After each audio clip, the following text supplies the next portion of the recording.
Hey, Melvin Yates, we are complete day 5. Today's actually day 6, but we're not working on today. 5 full days of work on the Treehouse project. So as I showed you yesterday or last time, we were doing the joists. They just about finished all the joists going across. Next is going to come the plywood that's going to go on top, 1/2-inch thick plywood on top for support. As I showed you, the main structure is 12 feet by 29 feet. 2-story, 26 on the lower level, 29 on the top level in length front to back. The front is actually on that side. And then this front piece here, this lip that you see that's open, this is going to be a front porch. So 4-foot wide opening so that the kids can actually sit in their rocking chairs, you know, and sit on the front porch. And it's cold, so I got my gloves on. I mean, it's not Vermont cold, but it is still cold.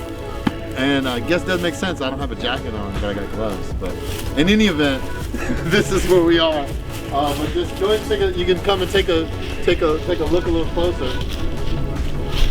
and you can see how everything kind of gets lined up with the joist going across. Remember, we cut out, as I showed you, we cut out the indentations in the 6x6s to support the beams, just to code, just like a normal deck would be. So even though it's a treehouse, we're calling it a treehouse, it is really a freestanding structure built around the trees, as opposed to, you know, we didn't want to hammer the nails and stuff into the trees per se, like a traditional treehouse, up in the air completely, just with drills and screws and things in the tree. So it is a freestanding structure.